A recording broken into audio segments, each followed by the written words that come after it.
Welcome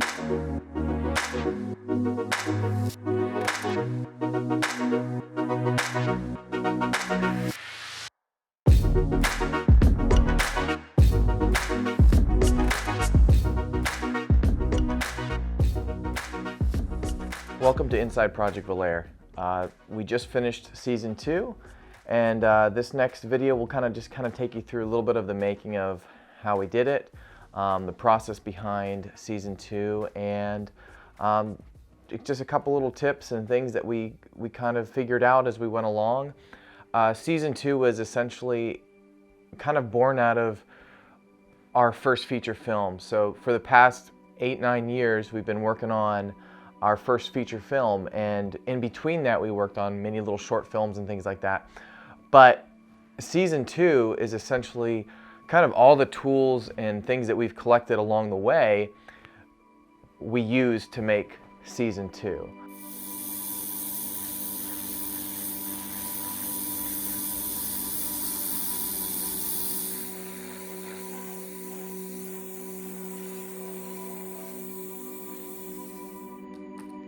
Season 2's story was something I had in my mind kind of for a bunch of years, and just finally talked with Jonathan Kafori, who wrote it, and I said, hey, this is my idea. It's just about a guy who's basically stuck in this little bubble in time, and essentially just using it to kind of stop his medical problem, which is essentially going to kill him, or so he thinks. And the story is just kind of wrapped around the idea of a family who's kind of going through this, and they made this fateful decision ages ago. And from the perspective of the audience, we wanted season 2 to kind of be something that as you watched it, you're kind of against the parents a little bit. You're kind of going, what did this dad do? Why is he not seeing his wife and his kids, and what's going on? But then as the final episode kind of reveals itself to what truly is going on, you kind of start sympathizing and realizing, whoa, this is really what happened. And we just thought it was the right time to film it. We filmed it back in July of 2019. It was actually one of the hottest summers we've had in a long time. And in the scene in episode 1, with the main character's wife, who's now at home sick and very, very close to death, that scene was like, gosh, it was like 100 degrees in the house, and it was insane. So we turned AC off to so we could shoot so we could pick up good dialogue, but it was unbelievably hot that day. It was crazy. So everyone did really well, but man, that was a rough day. But something we wanted to do with episode 1 was trying to create this story that just slowly unravels, that has many layers kind of built into it. And it was really fun working with Kafori again. He was the guy who wrote season 1, and I really wanted him to be in this season because it's kind of a personal story that both of us we worked on together in many facets of our lives. And I think it's a very interesting story even for now, for what we've gone through in 2020 with the virus and everything, and just life in general. So I think the story is kind of interesting, seeing it now in that perspective. But the location we used for episode 1 in that room, it was actually a dining room, and we just kind of retrofitted it with a bed and things like that, and it worked out really well because right outside that door is used for the final episode between the father and the son. So it worked out really well. We kind of had to navigate different little things to make that location work and timing, and we shot this over a period of about a day and a half. One of the main objectives with season 2 for me personally is I have just been spending so many years of my life working on a sci-fi time travel film. And it's got, mix between action and mystery and all that kind of stuff.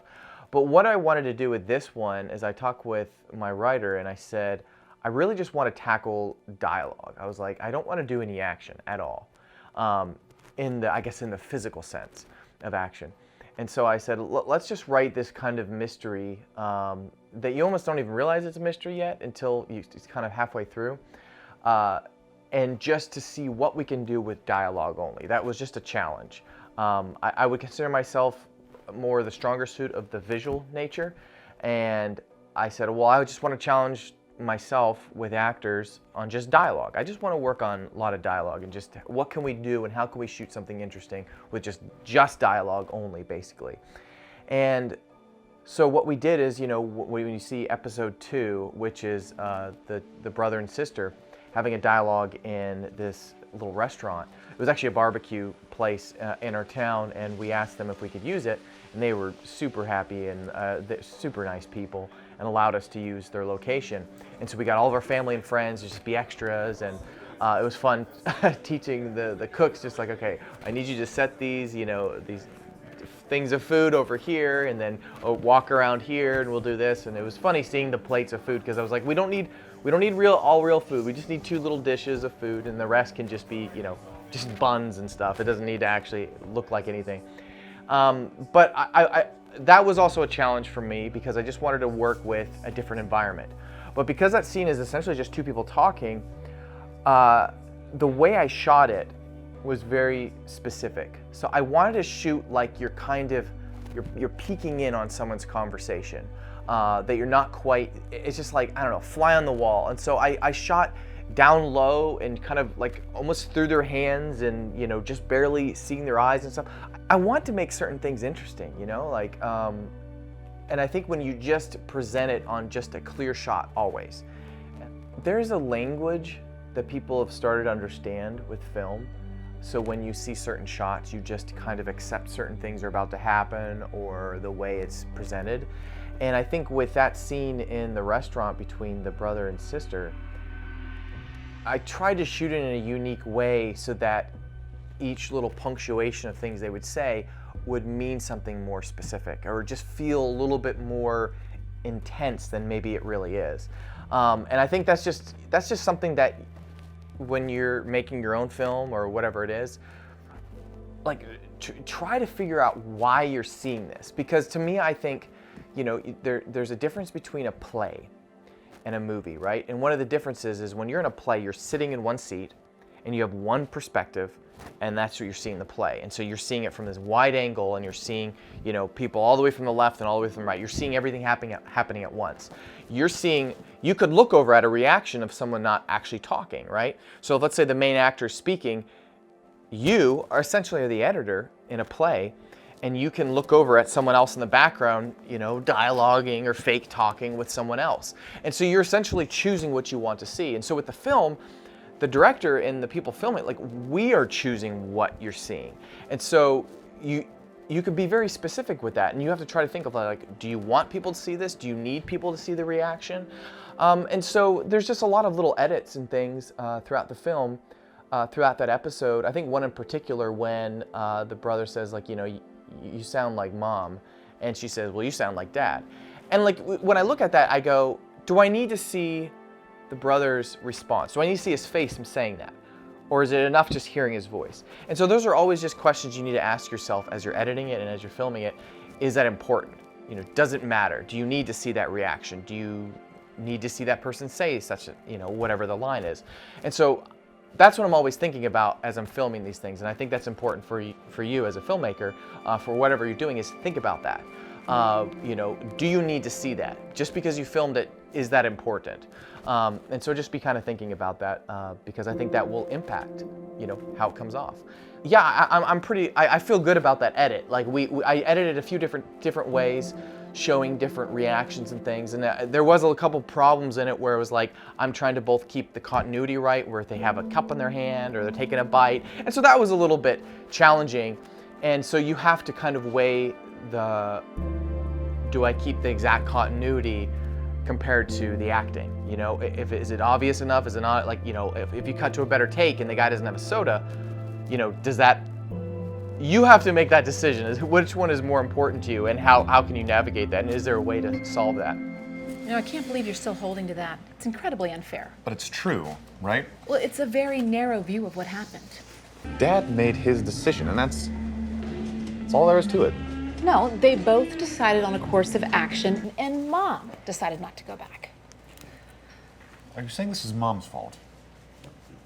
No, I'm just saying that it's incredibly unfair. No, you're right. You know, if Mom had decided to go back, you know, she certainly wouldn't be in this predicament, would she? You're right. It's Mom's fault.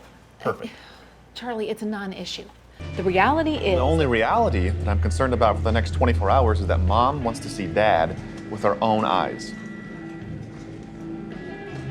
The truth is that they didn't know what they were getting into. Try to be right back by the door. Because I can't, yeah. If you're right there, then I'll let you pass by, but she's not farther, I can still see you, Giancarlo. I mean, honestly, we could probably just, yeah, there we go. Right Episode 3 was shot at a hotel in our town called the Virginia. Really awesome hotel. We inquired about getting access to it, and we needed a boardroom. We needed some place that felt kind of lawyer-esque, right, for this scene. And again, with this scene, I tried to approach the shots very differently.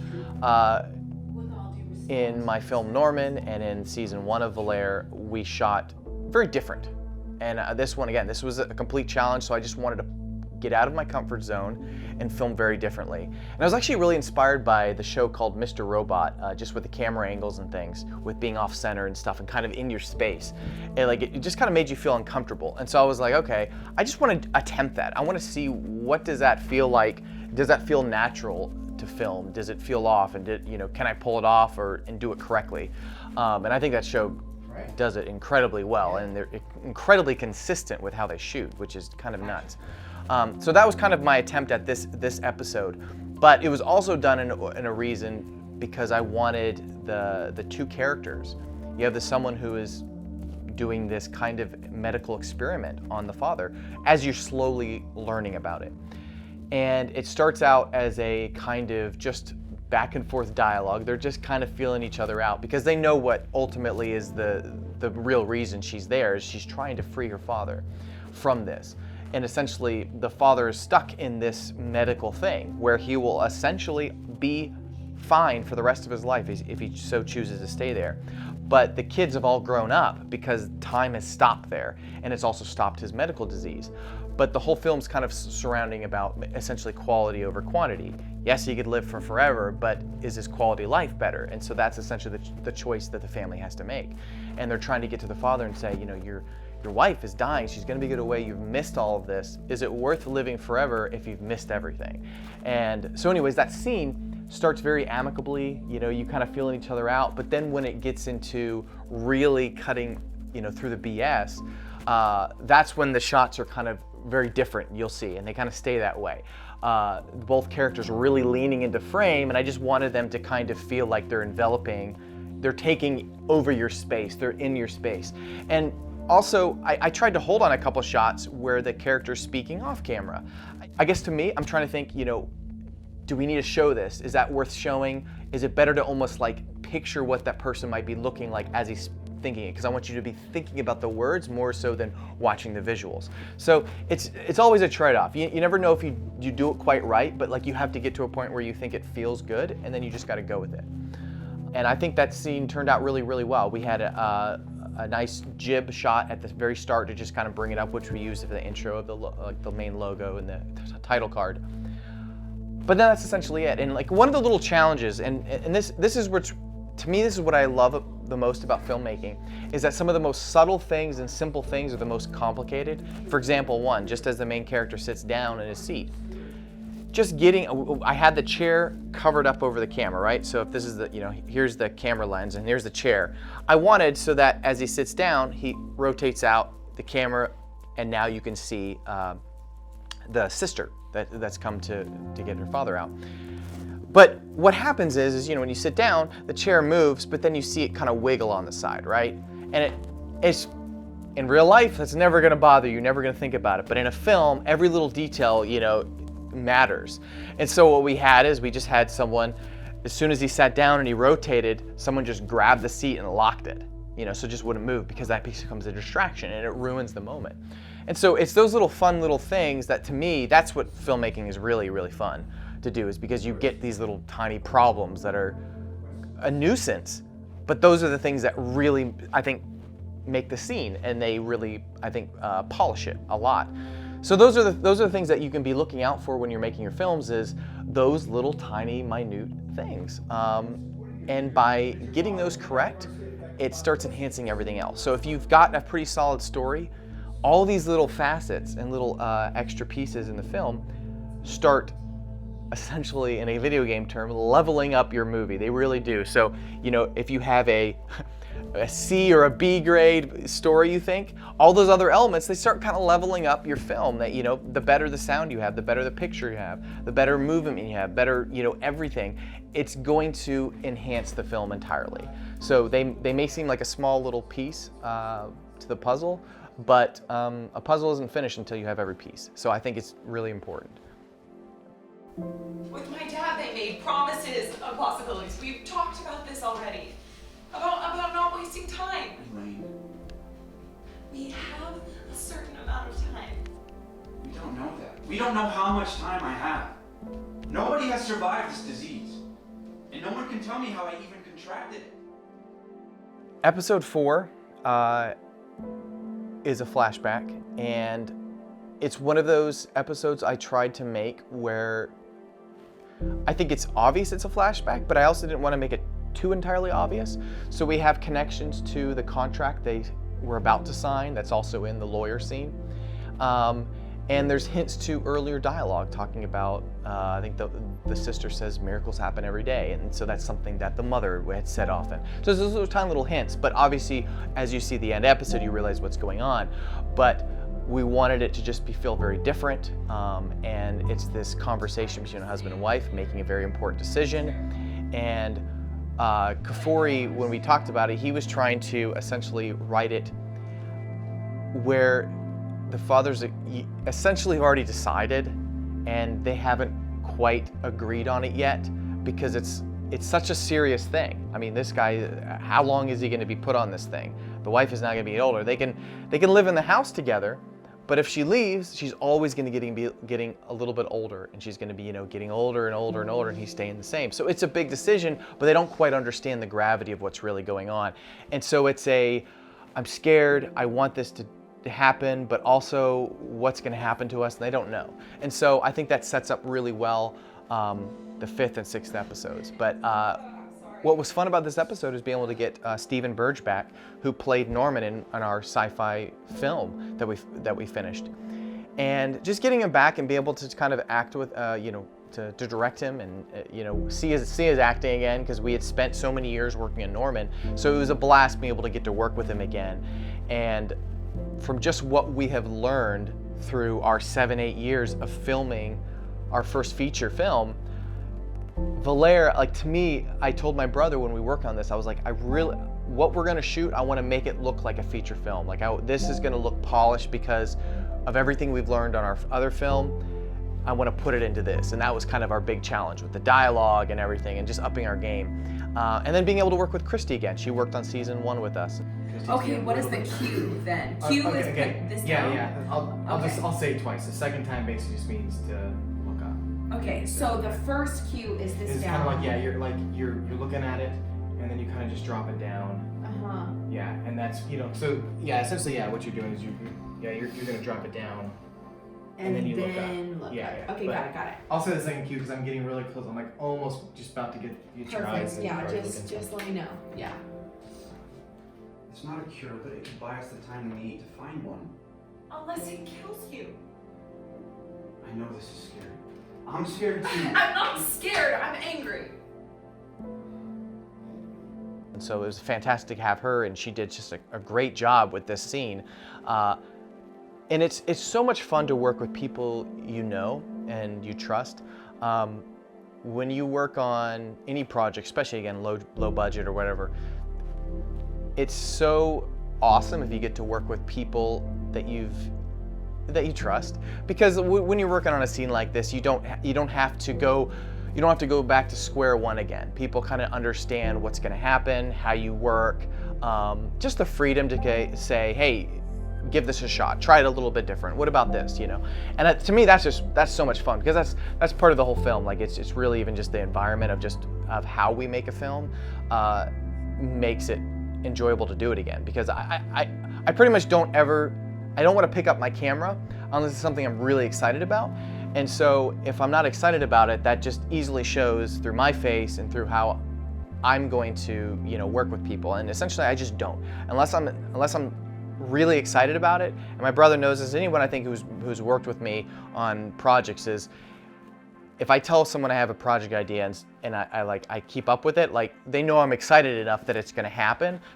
And so to me, it needs to be that, because a film is very tiring and very consuming, and it envelops your mind because you have to get into that perspective and view all the angles and hear the sound and envision the music and everything.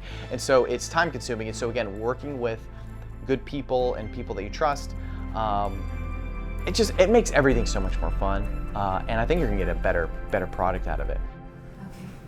Start ready, and action. Well, it went bad. Actually, worse than I expected. They're moving to have care, custody, and control moved to their company. They're the specialty medical provider or something. I don't know. No, that's not what I'm calling about. That won't help at this point. Charlie, you gotta go over there and get that. We'll go public. That's not what we want, and it's not why I'm calling. We have to get that out before the right to choose is removed. Can't do that. He can. You're gonna have to go to get Dad. What am I going to say that I haven't already said? This might be the time he hears you. I'm talking to my sister, not the doctor. This isn't about you, Charlie. Framing Tori on the right, I want to be able to do very similar stuff for Rebecca, so I'm framing her on the left. So I'm going to look at the shots before I shoot tomorrow. Oh, shoot. All right, Kavori, lean against the door again. How you work? I think there's these old big door frames. Oh, yeah. Yeah, so let me see if I can actually get around you. This is gonna be kind of tough. Because the reason why I want you sideways is if you're like this, It's all good. it's like you can't really tell what's going on, but like, turn just a little bit. So, okay, so here's the camera right here, right? Seeing them, it's pulling. So you need to be like, like right up, already like there, okay? So, yeah, let's do it again. Up. You're doing the turn so slow, and it's like you're like this. Let me show you real quick. So what you're doing is you're going like that, okay? And it's just so wobbly, like it doesn't look good. So I think when you turn, just try to just turn like this, okay? So it's just kind of more of like one motion. Just give it a practice. It just looks. It's just because I'm trying to get a tight focus on it.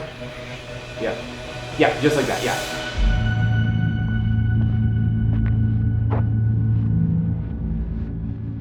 One thing I'm really proud of this episode, and this is something I would urge anyone who's maybe new to filmmaking or just started getting into it and making some short films or things like that, or whatever it may be, even shooting documentaries or birthday parties or whatever it may be, or weddings.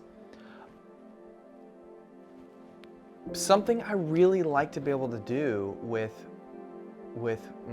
just film in general is, to me, if I'm not allowed to put my spin on things, and I'll explain what I mean by that, it's like it's not worth it. It's just not worth going through making these processes, these films and everything, if you can't take what's inside your mind, that thing that gets you really excited about going, oh, I want to make this story, I want to do this, and then when you get there, you're not allowed to do it at all. Like, to me, it's toss it out. It's not worth it. So for example, episode 6, from the very start, I wanted to do this one long take. And this is not just for, oh, it's impressive because it's a one long take.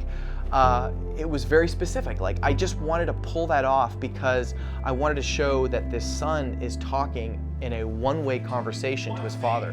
His father's not listening. He's been over to his house many times, like the previous episode said. He says, what can I say that I haven't already said? And so it's a one-way conversation. And what I liked is that we locked the camera off. I wanted it to feel like, nope, this is a tripod shot, this is not moving. But there's multiple facets to it. As a viewer, when you see a scene like that last for so long, I'm assuming people have to be thinking, okay, when is it going to cut? Like, there's got to be something, like, what's happening? Something's going to happen. See, it's building a little bit of anticipation to something, like a reveal or something. And I want that. And I think as soon as people start hearing his father's voice, Stephen Burgess' voice, you're going to realize, okay, it doesn't sound like an older guy. So you're already going, oh, I bet he's younger. Oh, I bet this is it. You know, you're making your theories. And that's all planned. That's what I want people to hopefully happen. You know, hopefully start thinking and see and visualize, right? And so as that scene, but then when it starts pulling out, that's when it's like, to me, I think as a viewer, when I see something, I go, ooh, here, it's gonna pay off. Here's the payoff, you know, it's gonna happen. And so hopefully it does. And so that's the whole point of it. But I had them rehearse a bunch of times. We were doing it a couple nights before they came into town and just going over through it. And we had to time things because to pull the camera back and to pull around him, and then we wanted to get on certain lines. And so that we had a friend with a calculator, or a timer, and just essentially counting down time. And okay, it's about 45 seconds till once the camera moves to getting here. So I think we did about 5 takes of it, and it was tough. My brother was pushing the jib, and we had to do it really slow. So he had just wireless lavs on them for audio, and we were hoping we got it. But to me, it's a gamble. And many people could say, oh, well, shoot it this way, and then do this as a backup. I don't know. I'm not a kind of backup type of person. I'm kind of a plan A or no plan kind of thing. Like, unless it's one of those like extreme dire situations, and you have no choice, and you know you're gonna explode a house or something like that, and you only got one shot. Like, yeah, be careful, get some more shots.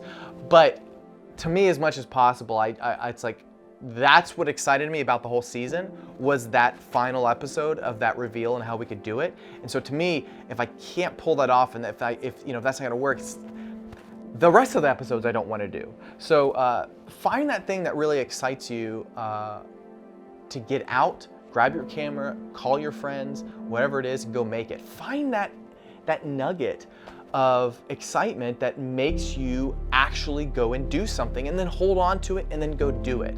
I think that's really important, because that's the part that makes you want to do things. You know, that's the fun part. Like, ooh, I want to pull that off. If I can do that, like, to me, that excites me to film that scene. And then we had fun with the audio and the music to bring it in. It goes, you know, and it sucks out, and then it's just like a little bit muffled, and we have this feeling of, I'm not listening. It's the same thing, Dad, same thing. And then finally, they start dialoguing. And to me, that's what made me want to do season 2.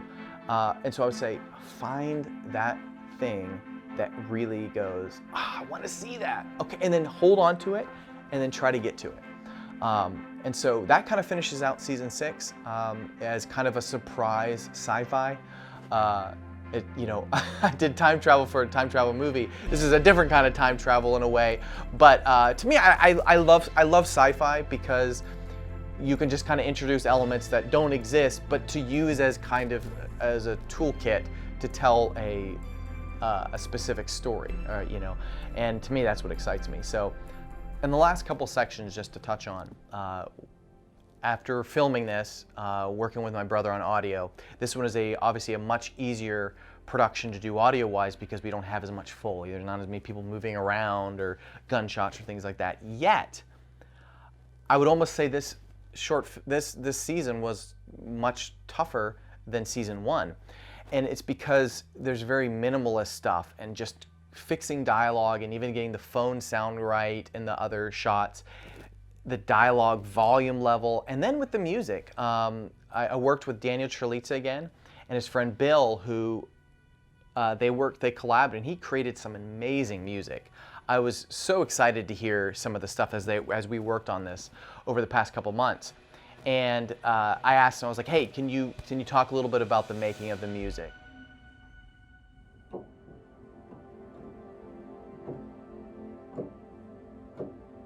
When Daniel Trelitza, who I work with at Outlier Studios, came to me and asked if I'd be interested in the music, I was really excited. He had done such a great job scoring season 1 that I was really, really looking forward to picking up where he left off.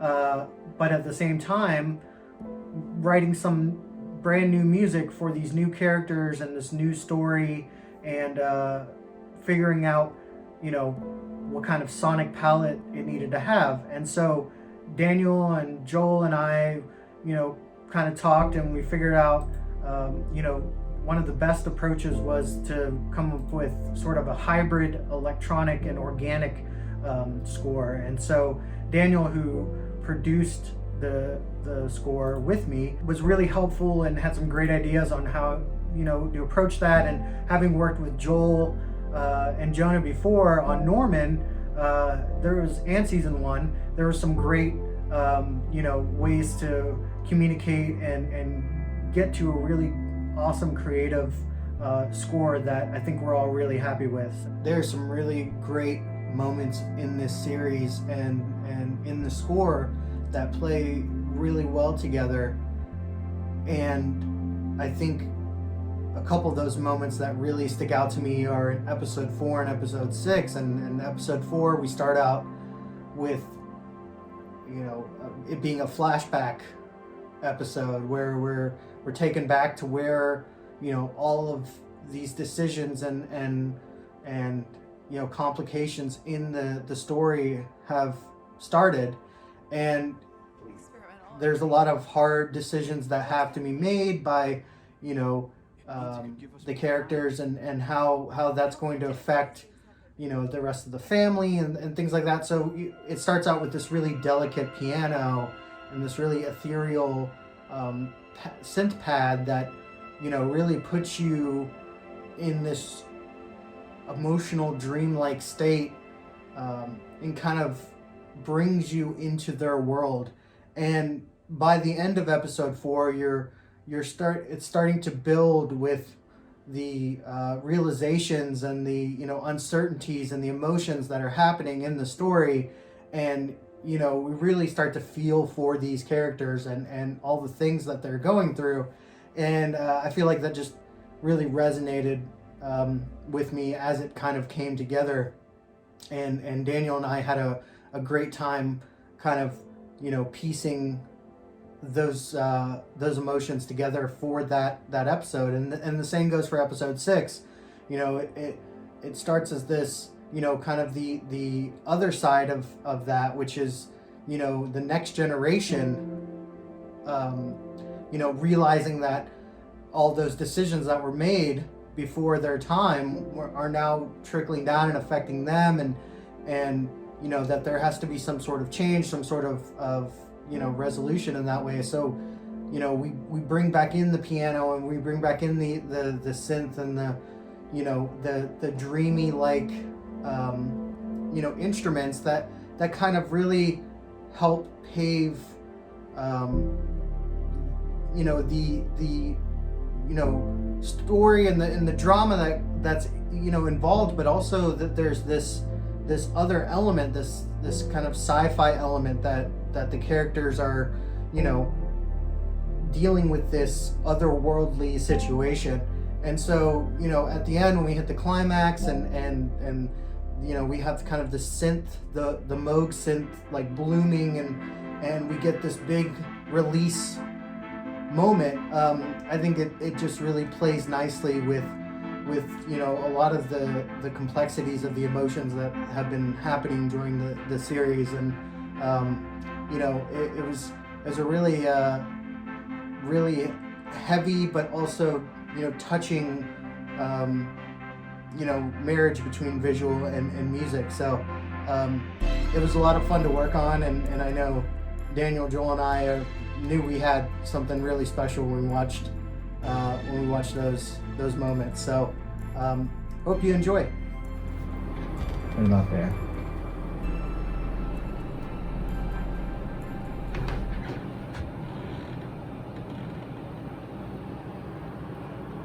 Yeah, I think that looks good.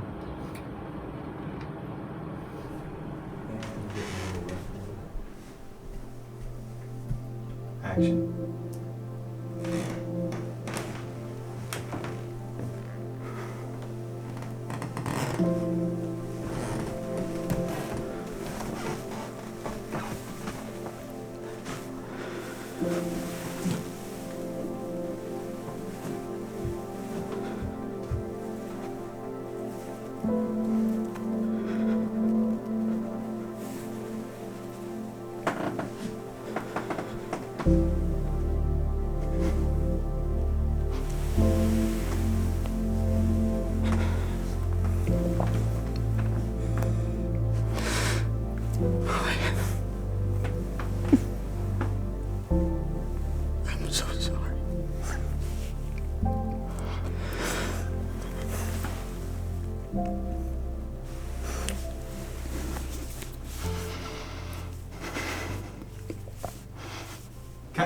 Nailed it. You got it. Cut on that.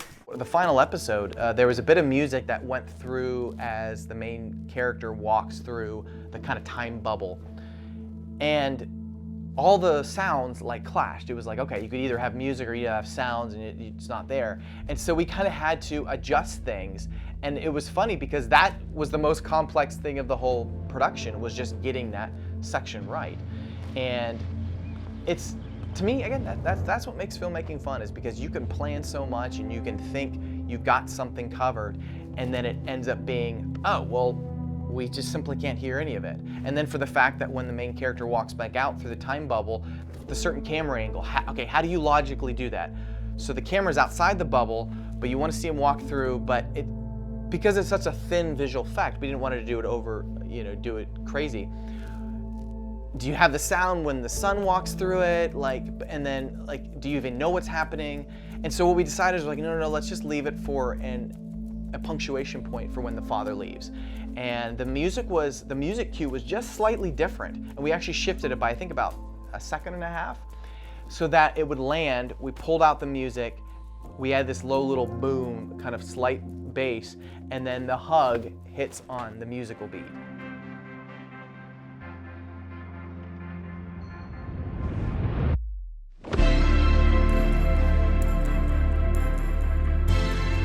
To me, I was like, that's it.